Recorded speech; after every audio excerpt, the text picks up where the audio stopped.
Génesis capítulo 2, versículo 18, dice así en el nombre del Señor.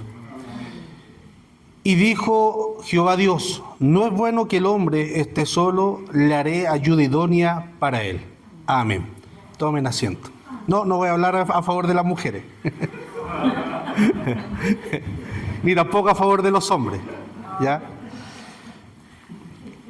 Quiero contarle un poco cómo llegué, esto lo he venido meditando un poco en mi cabeza, de hablar lo que voy a hablar hoy día. Voy a hablar sobre la ansiedad y la soledad.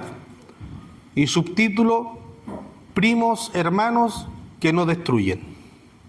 La soledad y la ansiedad. Usted sabe que con mi esposa estamos trabajando con los adolescentes y hemos estado hablando sobre la ansiedad y la depresión. Hoy día hablamos sobre la soledad, ¿ya?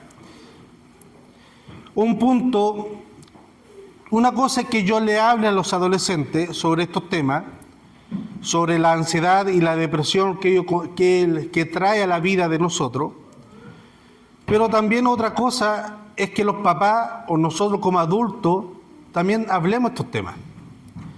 Mientras estaba estudiando, buscando predicaciones de pastores que tienen mejor trayectoria que yo, o mayor conocimiento que yo, me llevé las gratas sorpresas de que no se habla libremente el tema de la depresión y la ansiedad en predicaciones.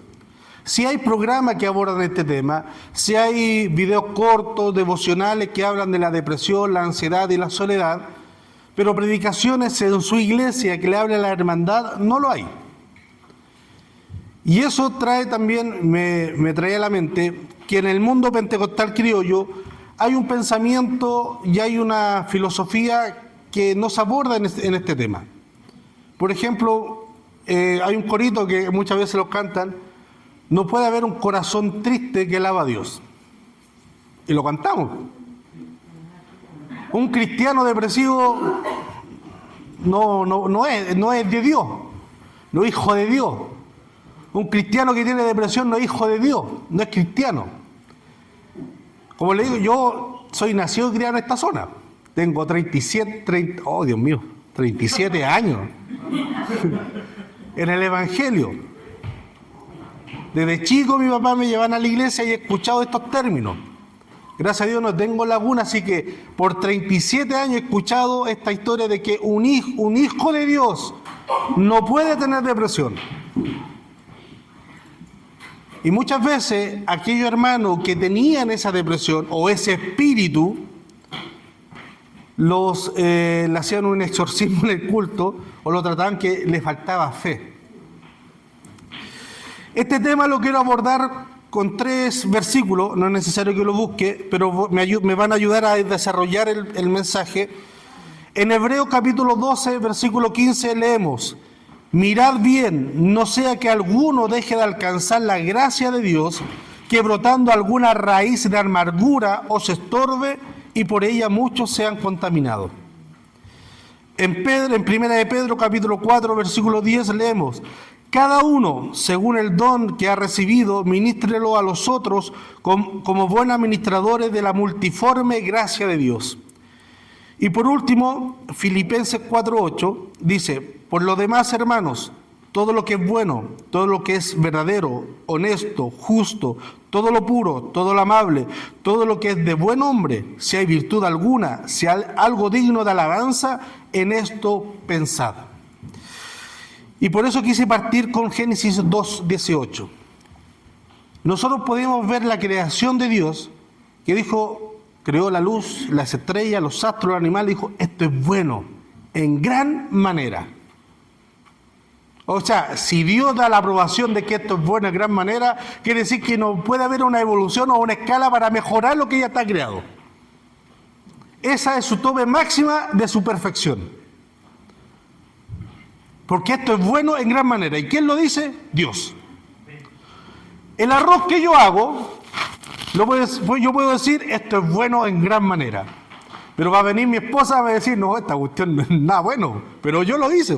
Pero mi esposa, como sabe más que yo, incluso puede venir un chef de 5 estrellas Michelin y le puede decir a mi esposa, este arroz que tú hiciste no es bueno en gran manera. ¿Por qué? Porque hay un grado de escalafón.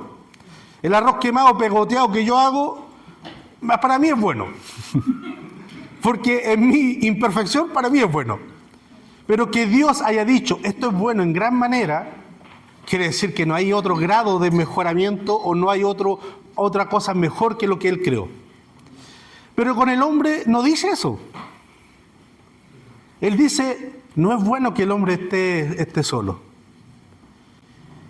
Y aquí, jugándomela, aquí Dios deja entrever de que hay algo que por sí mismo, o no por sí mismo, pero Él no puede suplir lo que le hace falta al hombre.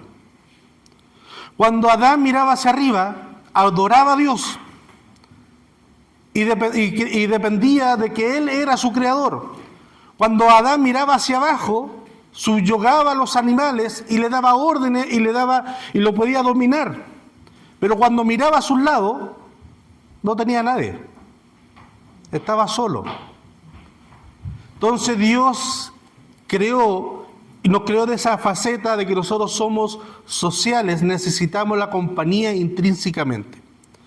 Si nosotros no nos relacionamos, no aprendemos a relacionarnos, nuestra vida va a ser una vida depresiva y una soledad mala, negativa. Hay soledad que es buena, que es positiva, que cuando nosotros nos apartamos y nos examinamos a nosotros mismos qué estamos haciendo mal y qué estamos haciendo bien, esa es una soledad necesaria.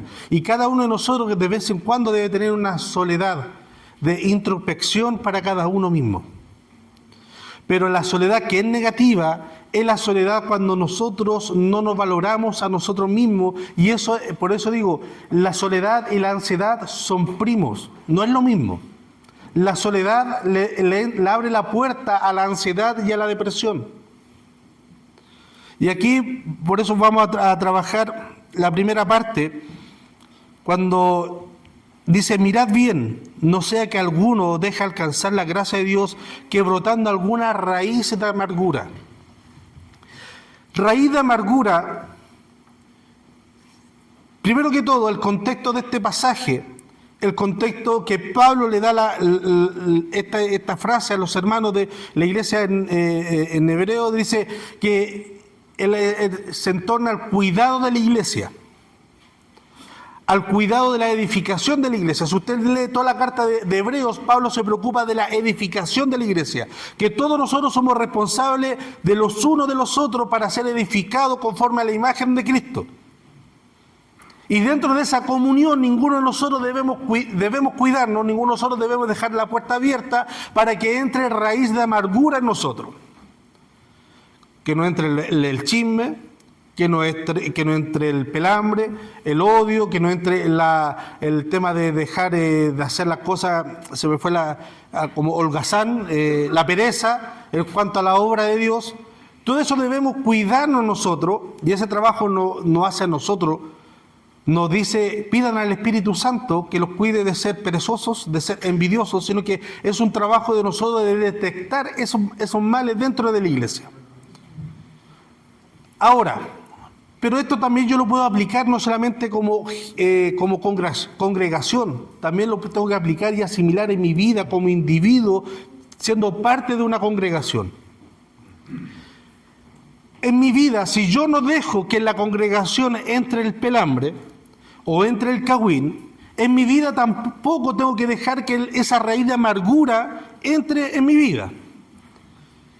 Y la soledad, la mala soledad, nos lleva a nosotros a un punto de inflexión que se llama el círculo solitario, de que nosotros creamos malas expectativas o opiniones negativas de nosotros, producto de nuestro pasado.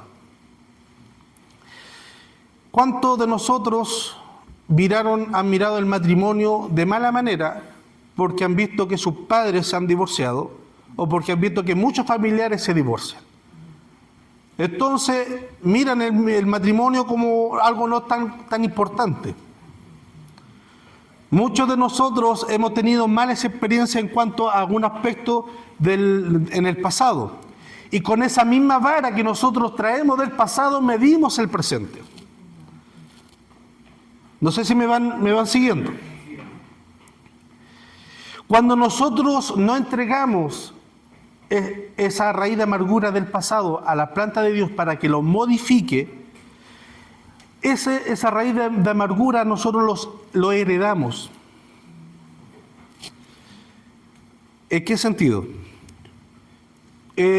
Nuestro padre, por la condición, ninguna de acá creo que viene de una condición que nuestros padres son de alta alcurnia o tienen estudios superiores. Todos venimos de un trasfondo de pobreza, de esfuerzo, ¿cierto? ¿Cuál era la educación que recibieron nuestros padres? La letra a sangre entra. O los buenos profesores antiguos eran que andaban con la varilla, ¿o no? Entonces así nos enseñaban a nosotros. Ahora los chiquillos ahora no saben si le dicen, no, te voy a mostrar el cable de la plancha. No, ¿y qué es lo que es eso? Te voy a planchar ropa. Pero nosotros ya nos trae al tiro al subconsciente qué es lo que era mostrar el cable de la plancha, ¿o no? Ahora, ellos lo hacían porque querían, porque fue el modelo que en ellos aplicaron sus padres. Y muchas veces nosotros aplicamos ese mismo modelo del pasado con nuestros hijos. Todos los que han tenido hijos, adolescentes, están en esta batalla. Yo lo quiero ayudar, pero él no se deja o ella no se deja, se encierra. Y cuando nosotros éramos adolescentes éramos muy expresivos, abiertos con nuestros padres, éramos iguales o peor. Los hombres por esencia tratan de... El hombre está modificado a solucionar problemas. Cuando mi esposa a mí me cuenta su problema, yo ya estoy pensando en la solución. No, que debiste haberlo hecho así. No, que es mejor hacerlo acá. Y mi esposa solamente quiere hablar para desahogarse. No necesita que yo le dé el problema. Ella me quiere contar lo que hizo, lo que pasó, lo que le está sucediendo. Pero el hombre está diseñado para eso, para entregar soluciones a los problemas. Ahora, muchas veces esas soluciones no son las mejores, pero igual las damos.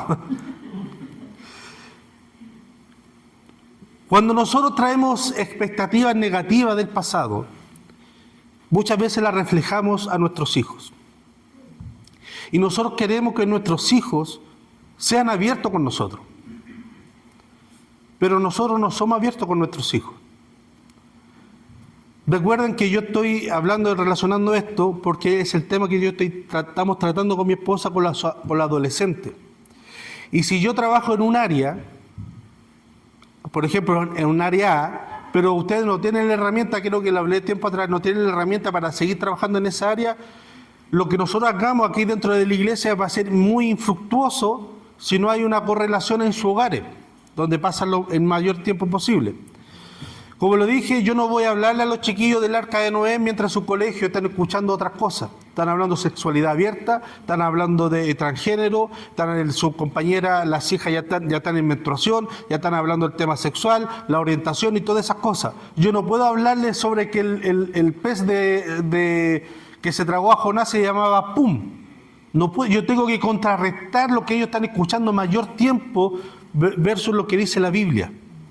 Y una de las cosas que ha florecido dentro de las preadolescentes, que antiguamente la adolescencia llegaba como a los 14, 15 años más o menos, hoy día está llegando a los 12, 13 años. Ahora estamos hablando de la adolescencia.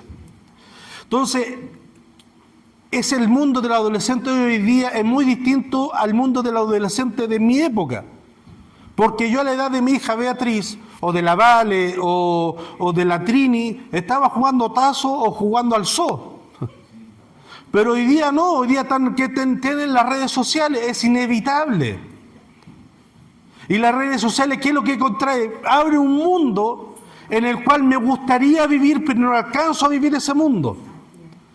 Me atrapa en un mundo virtual, en metaverso, donde a mí me gustaría vivir y me enajeno en ese universo, en ese mundo. ¿Para qué? Para yo desconectarme de mi vida, de mi mundo real.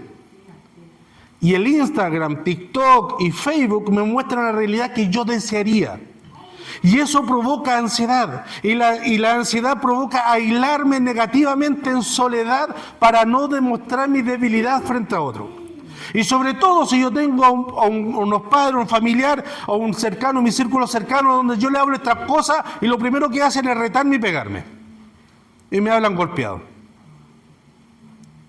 Y no me vengan que ninguno de esos lo vivió ustedes cuando chicos, porque yo lo viví con mi papá.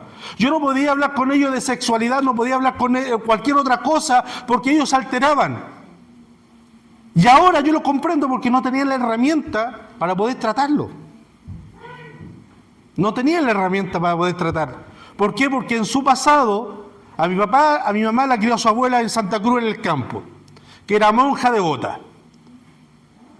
Mi papá vivió en La Victoria y alcanzó hasta octavo básico, y ni siquiera lo terminó. En ese momento, como adolescente, estaba frustrado. Entonces, ¿qué es lo que decía yo? No les contaba mis problemas, sino que buscaba mi círculo cercano a la amistad para contarle mis problemas y experimentar mi vida, lo que yo sentía. Los que son mayores y ya tienen hijos grandes, pueden mirar hacia atrás y decir, sí, esto mi hijo lo vivió. Y si tienen buena memoria, ustedes pueden recordar hacia atrás cuando eran adolescentes, como que ustedes también vivieron esa etapa. En mayor o menor medida, todos nosotros hemos tenido un trasfondo muy distinto.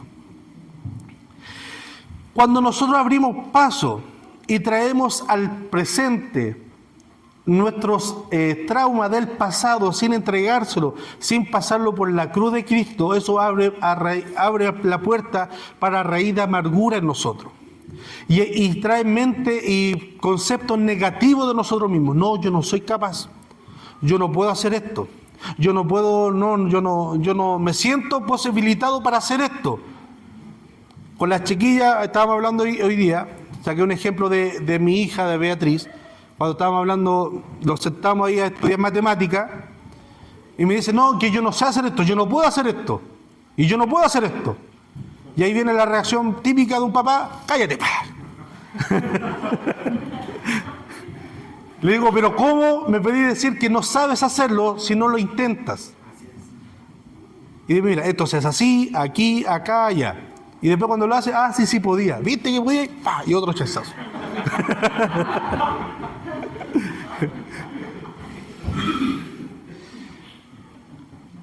Cuando nosotros tenemos un mal concepto de nosotros mismos, estando en Cristo, mis hermanos, porque usted puede sufrir ansiedad siendo cristiano, sí puede. Puede sufrir depresión siendo cristiano, sí puede. Puede experimentar soledad ahora mismo sentado aquí en la congregación, sí puede. Pero cuando nosotros tenemos y acariciamos ese mal concepto de nosotros mismos, es a donde alimentamos este pecado o este monstruo que va creciendo en nosotros y nos hace daño.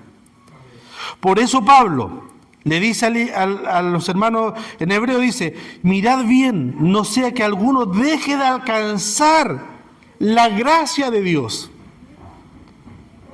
De alcanzar, de tocarla, de disfrutarla. Por eso cuando estaba moldeando este pasaje, me vino lo que me dijo la hermana Cristina después de un día miércoles, y cómo disfrutamos la gracia. ¿Cómo disfrutamos la gracia de Dios? En Romanos estamos viendo que nosotros somos justificados por la gracia de Dios, ¿cierto? Disfrutamos, ahora ya no hay judío ni griego, no fue porque nosotros somos capaces o menos capaces, Dios nos justificó. No porque tengamos un conocimiento previo de las Escrituras, como los fariseos, no porque nosotros seamos del linaje de Israel, como los israelitas, no porque nosotros tengamos un conocimiento A o B, sino porque simplemente a Dios le plació darnos a nosotros la justificación. No es por obra, para que nadie se gloríe. Pero cuando estamos en soledad, cuando estamos en esta etapa de depresión, en este campo de valle de sombra y de muerte, ¿cómo disfrutamos esa justificación gloriosa, esa justificación bendita de la gracia en nuestra vida si estamos en un valle de sombra y de muerte? Y el concepto que muchas veces viene a nuestra mente y está en la cultura pentecostal es que un cristiano, si tiene depresión, no es cristiano, no es hermano. El hijo pródigo se fue a la región lejana y nunca dejó de ser hijo. Y yo creo, mis hermanos, no poniéndola a la altura de este Padre amoroso que tipifica a Jesucristo, pero yo creo que cada uno de nosotros que somos padres, si un hijo se aleja, se manda a la embarrada que se mande, nos vamos a enojar, nos vamos a enfurecer, pero nunca va a dejar de ser nuestro hijo. ¿Usted ha disfrutado la gracia de Dios en su vida, el perdón de Dios? ¿Ha disfrutado la presencia de su Espíritu Santo? Usted es hijo de Dios. Pero eso no nos libra de que nos mandemos condoro, nos mandemos embarrada, de que pidamos la herencia anticipada y nos vayamos para otro pueblo a malgastar todas las cosas.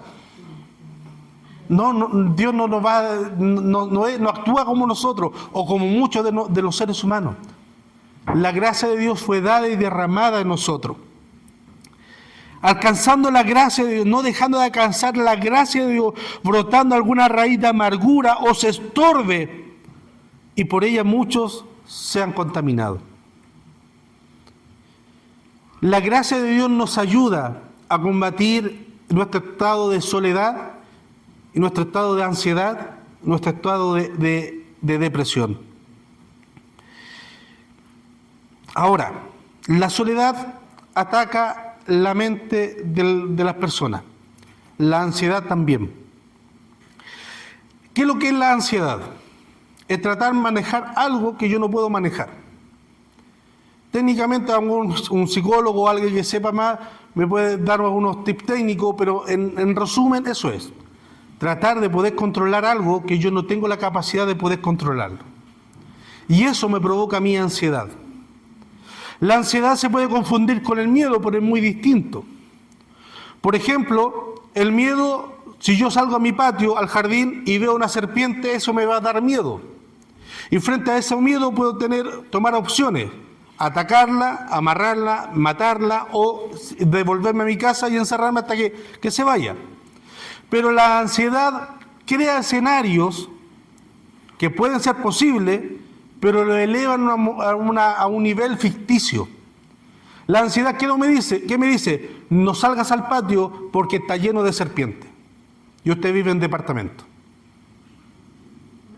La ansiedad le hace crear escenarios. No, y si salgo, y si quedo sin trabajo, no voy a pagar el arriendo. Y después nos vamos a vivir en un campamento y mis hijos van a estar pidiendo moneda en la calle y yo voy a estar morir solo en la calle. No, y si me resfrío, voy a llegar a la posta, voy a contagiarme del ébola. La ansiedad nos controla nuestra mente, nuestros pensamientos. La ansiedad nos juega mal a nosotros, mis hermanos. Y en este punto, las mujeres son más propensas a la ansiedad. Yasmín y yo somos muy distintos en ese punto. Yo sé trabajar bajo presión. Toda mi vida he trabajado bajo presión. Pero Yasmín no. Yasmín se estresa muy rápido. Yo puedo dormir tranquilo. Si no me creen, pregúntenle a la Yasmín. Pero yo puedo despertarme a las 3 de la mañana y la Yasmín está despierta pensando en el problema. Y al otro día sigue con el problema. Yo no. Yo puedo estar pensando en el problema, pero no afligiéndome. Somos distintos, somos de carácter. Ahora, entre los hombres también hay esas situaciones. Pero las mujeres son más propensas a eso. ¿Por qué? Porque su formación es así. Dios la creó, la diseñó en ese diseño de poder preocuparse en varios frentes. No sé si es bueno o malo eso. Porque eso trae mayor ansiedad, mayor depresión para uno. El tener muchos problemas dando vueltas en la cabeza, sino deja menos espacio para poder depender de lo fundamental. Es que el hombre se enfoque en un solo problema y lo resuelva, tampoco sé si es bueno o malo. Porque mientras nosotros nos enfocamos en un solo problema, estamos descuidando otras áreas. Nuestra área importante para el hombre de esencia es proveer. Y nosotros creemos, nos excusamos de que mientras proveyamos para la casa, te llevemos sustento, lo demás está todo bien. Y nos despreocupamos de los hijos, nos despreocupamos de la esposa, nos despreocupamos de ser padre, de ser esposo, de ser amante, y descuidamos. Mientras yo esté proveyendo, está todo bien. Esa es nuestra esencia. El mayor miedo que tiene el hombre es fallar a su familia de no proveerle lo que necesita. O no me diga que no, que tiene un miedo pavoroso que llegue a su casa, a su pieza, a su hija, a su hijo o su esposa y decirle, no hay nada para comer, y usted no tenga dónde sacar para proveer esa necesidad. O ver a su hija que tiene los zapatos rotos y no tiene la plata para poderle proveer zapatos nuevos para que ande sin los zapatos rotos. ¿Le da miedo eso? A mí me da pánico. ¿Será por el síndrome de la pobreza que yo viví con zapatos rotos un tiempo? No extremo, pero viví esa parte que llegaba al colegio y me hacía bullying porque tenía hoyo de zapatos abajo, a los lados y por todos lados. Y el calcetín me hacía así. Puede ser por un trauma de eso, pero a mí me aterra. Y la esencia del hombre es no poder proveer a su familia o a sus seres queridos. Y la ansiedad nos carcome, nos come, y muchas veces nos juega en contra a mirarnos en nosotros en menos, siendo que tenemos un respaldo gigante en nosotros. Primera de Pedro 4:10. Cada uno, según el don que ha recibido, ministrelo a los otros como buenos administradores de la multiforme gracia de Dios. Cada uno de nosotros, cuando hemos sido llamados por Dios, cuando Dios nos rescató a nosotros, Él nos capacitó con un don. Él nos capacitó con algún don. Hermanos, Dios nos capacita a nosotros. Dios trabaja en nosotros. Dios está en nosotros. Y nunca nos va a dejar solo. Nunca, mis hermanos. Entonces, esa ilusión o ese espejismo que cree en nosotros la ansiedad de no ser capaz, que va de la mano de la soledad que nos dice, tú no eres capaz. ¿Por qué? Porque en tu pasado fracasaste muchas veces. Por eso me gustaba lo que decía la pastora Anita, porque en sí reafirma un poco el mensaje. Los que han sido exitosos, no fueron exitosos buenas la primera, tuvieron varios fracasos para llegar al lugar a donde están, y de esos fracasos aprendieron. Pero en la parte espiritual o la parte como emocional de nosotros, el enemigo nos hace llevar al pasado, a decir, tú no puedes porque fracasaste. Tu papá fracasó, tus abuelos fracasaron, tus padres se divorciaron, no criaron pésimo, te criaron mal, tus abuelos criaron mal a tu papá, tú vas a hacer lo mismo. Y aquí no estamos hablando del misticismo de quebrar maldiciones generacionales, hermano. Es un misticismo del tema neopentecostal. Es un tema de que Dios a nosotros nos capacitó con dones espirituales. Y Pedro le está hablando, en otras partes habla a los pastores, a los líderes de ser buenos administradores. Pero Pedro aquí le está hablando a cada uno de los hermanos de la iglesia que componen la iglesia. Le dice, según cada uno de ustedes, el don que ha recibido. Pedro no le está preguntando si recibieron algún don. Entonces los que recibieron algún don, gánense a este lado, lo que no, para este lado. Entonces le voy a hablar a ustedes. No, Pedro da por sentado de que todos los hermanos dentro de la iglesia recibieron un don. Porque es así. Cada uno de nosotros, cuando hemos sido llamados, perdonados, regenerados y hemos tenido la llenura y el bautismo del Espíritu Santo en nuestra vida y recibido la salvación, Dios nos capacitó con algún don. El tema es que tengamos que ser buenos administradores de esa gracia. Y la palabra que ocupa aquí a mí me gusta mucho, la multiforme gracia de Dios. Viendo el comentario del querido pastor Samuel Pérez Millo, la multiforme gracia literalmente quiere decir variopinto o variopinta. ¿Qué quiere decir eso? Muchos colores. No, hoy día vamos a hablar un variopinto de temas. Vamos a hablar de fútbol, medicina, de actualidad, de ciencia, vamos a hablar de cine, vamos a hablar de todo un poco. Eso significa variopinto. Muchas cosas, nada en concreto. No, en concreto sí, pero se van a abordar varias cosas. Muchos colores, una gama de colores. Y la ansiedad y la depresión nos nubla la vista de ver la maravilla de los diferentes colores que Dios ocupa para bendecir nuestra vida. ¿Y qué es lo que hace? Hace que nosotros veamos solamente un color, negro. Y en lo mejor de los casos, que sea gris, oscuro o gris grafito. Pero la multiforme gracia de Dios lo capacita a usted con un don, a usted con otro don, a la pastora Anita con otro don, a ti con otro don, a ti con otro don, distintos colores dentro de la gracia de Dios para que cada uno seamos edificados con lo que Dios le ha entregado a usted y a usted. No, que a mí Dios no me ha entregado nada. No, hermano, Dios ya le entregó algo cuando fue perdonado. Solamente el enemigo en nuestra mente humana nos hace pensar que nosotros no somos capaces. Muchas veces de aquí en voz de cuello decimos, hermano, si no estamos solos, Dios es por nosotros. Pero cuando nos mandan a hacer algo en pos del Evangelio, somos los primeros en arrugar y tirar para atrás. Como le decía a los jóvenes hoy día, sería muy cínico de mi parte decirle a ustedes, hermanos, crean usted mismo, Dios puede hacer grandes cosas si usted se pone en sus manos. Hermano, usted salga de ese estado de letargo, el estado de depresión, Dios lo puede levantar. Sería muy cínico decirle eso si yo no aplico eso en mi vida. Como le decía a los jóvenes, sería muy cínico de su parte decirle a un amigo, no, tú tienes que hacer esto, esto y lo otro, si ustedes no lo hacen. Asimismo nosotros seríamos muy cínicos de decirle, hermano, usted tiene un don, si yo no descubro o no me pongo en las manos de Dios para descubrir qué don tengo. Hermano, tiene que esforzarse si yo no me esfuerzo. Hermano, tiene que batallar con esto si yo no batallo con eso. Cada uno de ustedes batalla de una forma distinta.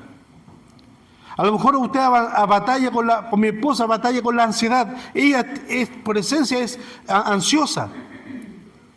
Ella quiere todo ahora rápido, ahora ya.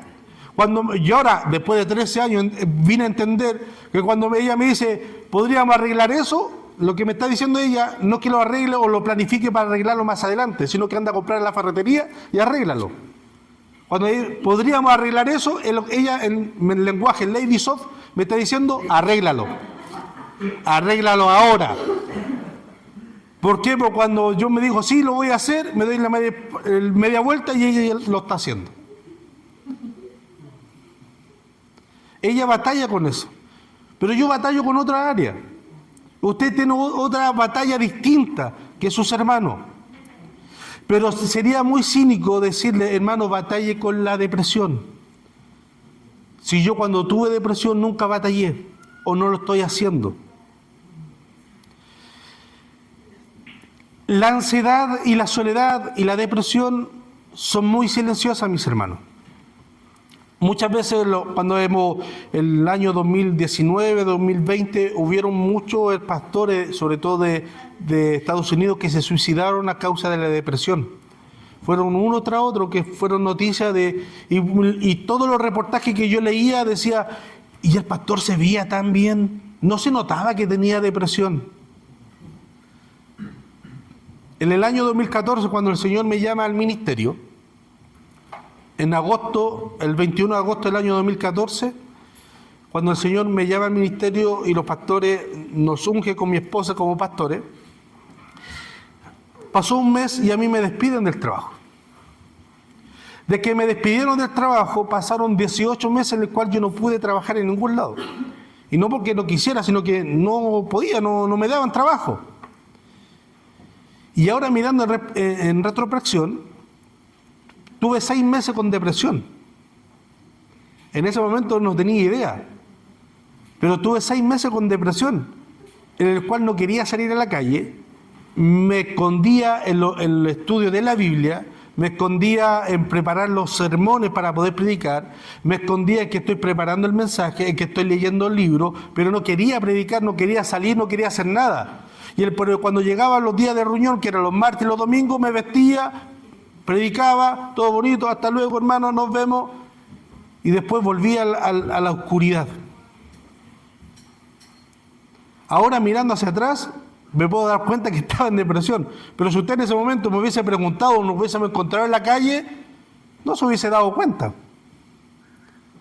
porque mi esposa no se dio cuenta, porque los pastores que me iban a visitar tampoco se dieron cuenta. Cuando la ansiedad juega y va ganando terreno en nuestra vida, en nuestra mente, porque es una batalla en nuestra mente, nos cautiva y nos prohíbe ver la multiforme gracia, los multicolores de la gracia de Dios. Nos cautiva, nos prohíbe poder disfrutar de la gracia de Dios. Y creemos que todo esto va a ser permanecer así, que esto va a ser para largo, va a ser para un largo estrecho. Y ahora viene la pregunta clave. ¿Cómo nosotros podemos batallar este tema? ¿Y cómo nosotros podemos también disfrutar la gracia de Dios? Pablo a la iglesia filipense dice lo siguiente: por lo demás, hermanos, todo lo que es verdadero, todo lo que es honesto, todo lo justo, todo lo puro, todo lo amable, todo lo que es de buen nombre, si hay virtud alguna, si algo digno de alabanza, en esto pensad. La batalla que nosotros hacemos o estamos luchando viene de nuestra mente. Pablo le dice a la iglesia: renovaos en nuestra mente. La batalla que Pablo está haciendo, le está recomendando a la iglesia de Filipo, es que en cada momento, mis hermanos, recordemos la palabra de Dios. No, que dice todo lo bueno. Nosotros, ¿qué es lo máximo, qué es lo bueno que nosotros podemos tener en nuestras manos? La palabra de Dios. También entendemos, mis hermanos, que cuando estamos en ese valle de sombra de muerte, tener mucho gozo no está en nosotros el tener el gozo. La alegría de ir al culto. Vamos, pero estamos solos. Nos volvemos y nos cerramos en nuestra soledad, en nuestra cueva. Pero el gozo no es una alegría. Sí, hoy día voy a ir al culto, pase lo que pase. Hoy día voy a estar en la presencia de Dios, voy a adorar, voy a estar con mis hermanos adorando al Señor, vamos a estar ahí clamando. Qué alegría de ver, no. Estar para cumplir nomás. Para que no encender la alarma de que algo pase en mi vida espiritual. Porque si dejo de asistir, el pastor me va a llamar, me va a hacer preguntas, y no quiero, mejor voy. Y voy a estar ahí. Entonces hay momentos de que a lo mejor la palabra, la alabanza nos van a golpear nuestra vida. Entonces, ¿cómo nosotros batallamos eso? El pastor Miguel Núñez decía: en esos momentos debemos echar mano a la palabra, traer a memoria pasajes de la palabra de Dios. Traer a la memoria de nosotros, cuando dice: yo voy a estar con vosotros todos los días de nuestra vida, es porque va a estar con nosotros. Y muchas veces estar ahí: sí, Señor, tú vas a estar conmigo, aunque en nuestra espiritualidad nos sienda ese amén, ese fuego, el llanto. Pero recordar en nuestra mente, en todo lo que es bueno, en todo lo que es puro, en todo lo que es honesto, traer a la memoria de nosotros. Y mientras más espacio, mientras menos espacio le dejemos al enemigo, y lo saturemos con la palabra de Dios, va a tener menos radio de accionar el enemigo en nuestra vida. Pero para llegar a ese punto, siempre hay un pero, hermano.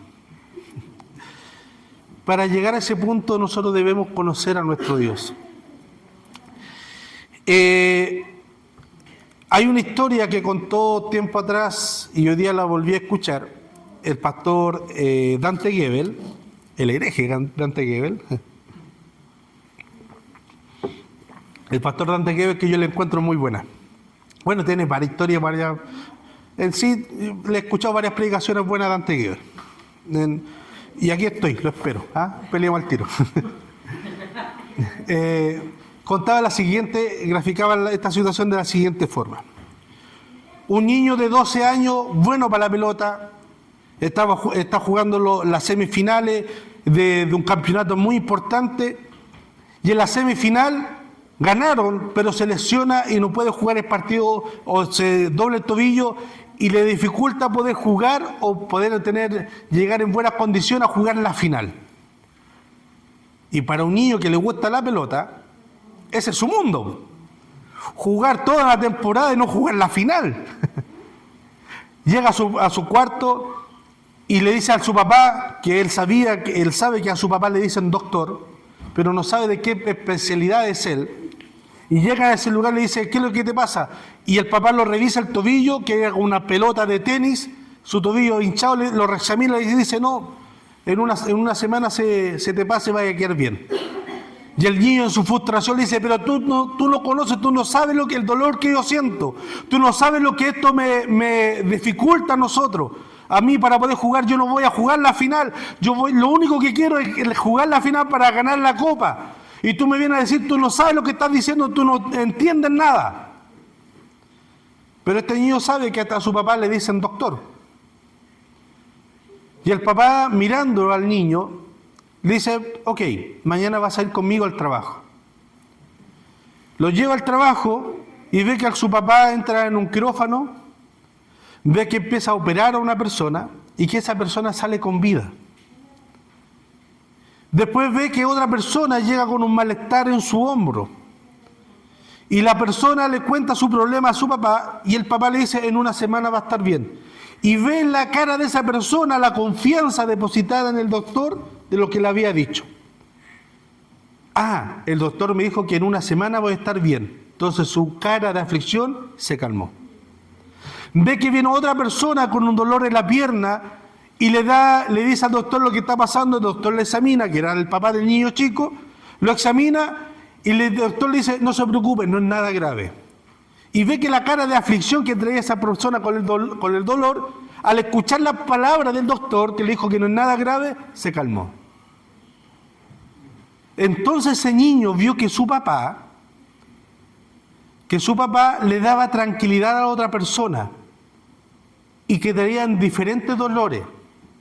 Entonces, si su papá le dijo que en una semana iba a estar bien, el niño dijo, sí, a lo mejor es verdad lo que dice mi papá.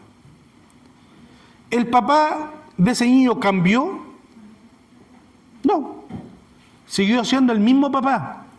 Lo que cambió fue la visión del hijo respecto al papá, porque lo conoció profundamente, lo conoció en otra faceta, lo conoció más íntimamente de la capacidad de lo que era su papá. Y así pasa muchas veces con nosotros, mis hermanos. No entendemos por qué pasamos por el valle de la sombra de la muerte. No entendemos por qué pasamos por estas situaciones o esta situación. No entendemos muchas veces qué es lo que Dios está haciendo con nosotros. Pero muchas veces cuando venimos con nuestro dolor, se para el predicador y nos dice, hermano, usted tiene que tener confianza. No, es que tú no sabes lo que yo estoy pasando. Tú no conoces mi dolor, tú no conoces mi ansiedad, tú no conoces mi estrés, mi depresión. Pero Dios nos invita a su taller y nos dice, mira, este soy yo. Y solamente cuando Dios le dice a Abraham, dame a tu hijo, es ahí donde Abraham pudo conocer a Jehová Jireh. Cuando Israel vio la protección de Dios, ellos pudieron cantar y decir, sí, Jehová es nuestro escudo, es nuestra fortaleza. Cuando David conoció el perdón de Dios y conoció nuevamente en lo que Dios podía rehacer su vida pecaminosa a causa del asesinato, del adulterio, de la fornicación, él pudo cantar salmos y alabanza para el Señor. Y él pudo decir, Jehová es mi pastor, nada me faltará. Solamente cuando nosotros conocemos esos aspectos de Dios, es cuando nosotros pasamos por esas aflicciones. Y Dios, mis hermanos, es especialista en todos los problemas. Y Él soluciona todos nuestros problemas.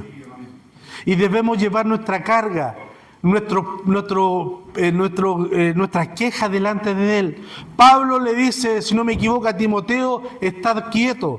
No se preocupen por el mañana, no se preocupen porque cada día trae su propio afán, no se preocupen por el mañana.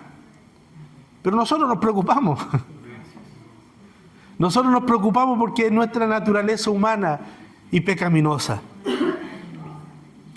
Por lo demás, hermano, todo lo que es verdadero, todo lo honesto, todo lo justo. Vamos a ir parte por parte. Todo lo que es verdadero. ¿Usted tiene algo que sabe que es verdadero? Todo lo honesto. ¿Usted tiene algo o alguien que sabe que es honesto?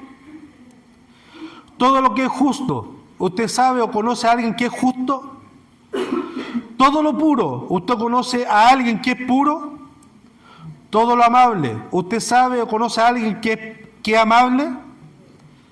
Todo lo que es de buen nombre. Si hay alguna virtud, si algo digno de alabanza, en esto pensad. No tengo la receta mágica para decirle los 5 pasos de salir de la depresión. Me encantaría. No tengo el poder divino de poner las manos sobre aquel que está pasando por la depresión y sacarle la depresión o sanarle de la sanidad. Pero sí tengo, mis hermanos, a alguien que es verdadero, que es honesto, que es justo, que es puro, que es amable, que es de buen nombre, que tiene todas las virtudes y que es digno de alabanza. Si usted está pasando por ese momento de valle, de ansiedad, está luchando con esa ansiedad, está luchando con esos pecados, piense en Jesús, medita en Jesús, traiga a su memoria las palabras de Jesús, porque Él ya nos redimió, mis hermanos. Él ya nos salvó, ya nos perdonó, ya nos capacitó, nos entregó lo más preciado que puede haber en el mundo, que es a su propio Hijo. Y no solamente eso, mis hermanos, sino que Él nos dio al Espíritu Santo, que en esos momentos cuando usted se siente mal y no quiere ir a la presencia de Dios, a la planta a orar con Él, a conversar con Él cuando no se siente digno, dice su palabra que Él, cuando nosotros no sabemos qué hablar, Él clama y gime por nosotros. Porque conoce nuestra condición pecaminosa, conoce nuestra condición que vamos a ir a la planta de Dios y nuestro pecado, nuestra depresión, nuestra ansiedad no nos acerca, mis hermanos. Pero aún así el Espíritu de nosotros, cuando nosotros nos arrodillemos, hagamos el acto, no hablemos nada, el Espíritu va a estar intercediendo en nosotros, mientras Jesús intercede por nosotros delante de Dios el Padre. ¿No es maravilloso esto, mis hermanos? Y esto simplemente lo podemos disfrutar por la maravillosa gracia de la justificación de Cristo Jesús en nosotros. Si quiere conocer más de la justificación, venga los días miércoles. Estamos hablando sobre eso. Venga los días miércoles. La maravillosa gracia. Y por último, quiero terminar con un versículo que no anoté.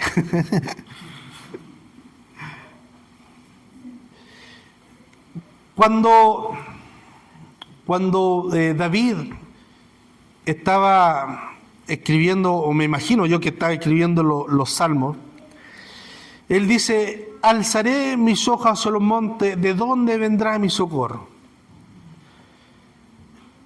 Yo lo interpreto que él estaba luchando con una ansiedad y una depresión en su vida, que cuando nosotros clamamos, cuando tenemos dificultades y vienen noticias que nos derriban y como que no estamos bien y de repente viene una noticia.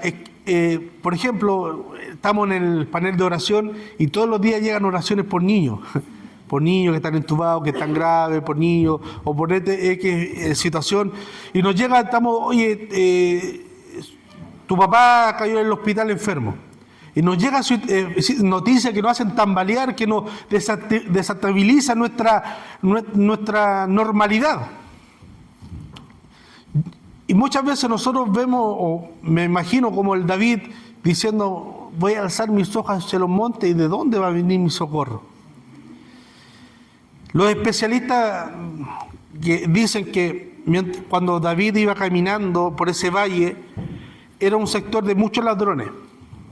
Por ese lugar. Era un sector muy conflictivo para poder transitar. Y David, al momento de pasar en esos momentos de angustia en su vida, dice que él va a alzar sus ojos hacia los montes, ¿de dónde va a venir su socorro? En la antigüedad, los palacios de los dioses paganos o de cualquier deidad se construían en lo alto, cosa de que cualquiera pudiera verlo, y se estimaba de que entre más alto va a estar más cerca de la deidad o la casa de Dios. Los templos en la antigüedad eran las casas de los dioses terrenales.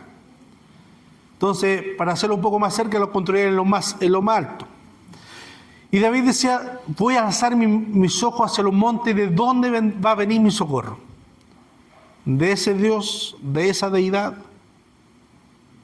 Pero ¿qué es lo que pasa en la vida de David cuando está reflexionando con eso?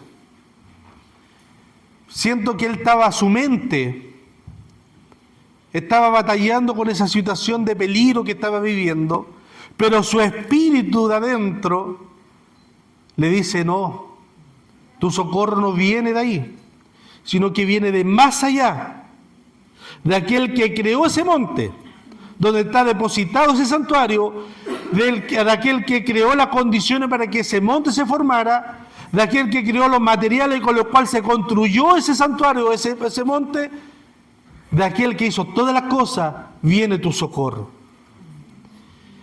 La ansiedad y la depresión muchas veces no nos permite poder alzar nuestra vista. Por eso no es una frase cliché cuando los predicadores o los hermanos decimos, mire a Cristo. Es una invitación de salir de ese letargo para mirar lo glorioso que es Cristo, para ver la multiforme gracia, los multicolores de la gracia de Dios que ofrece a nuestra vida. Hagamos un esfuerzo, mis hermanos, de poder alzar los ojos a Cristo. Mira, ahora estaba haciendo este preámbulo y ahora me acuerdo del pasaje que iba a anotar que no anoté. Esteban, cuando estaba siendo apedreado, cuando estaba recibiendo los golpes, alzó sus miradas hacia lo alto. ¿Y qué dice? Veo los cielos abiertos y al Hijo del Hombre sentado a la diestra. Solamente cuando miró a Cristo, cuando miró a Dios, él pudo decir, no le tome en cuenta su pecado. Me imagino, hermano, el gozo tremendo de mirar a Cristo y no sentir el dolor de los piedrazos, pues, hermano. Si Esteban murió por las piedras, con los camotes que está, se imagina usted, mientras miraba esa visión, le llegó una piedra en la costilla, a lo mejor se dobló, pero su vista estaba allá. Y todo el dolor que sentía, toda la aflicción que sentía en ese momento, desapareció. Porque su vista estaba en Cristo. Y eso lo llenó todo. Eso lo colmó todo. Eso sació todo su ser, toda su vida, todo su pensamiento, todo su dolor, toda su ansiedad, toda su frustración. Cristo lo sació y lo llenó todo. Pongamos nuestra vida en Cristo, mis hermanos.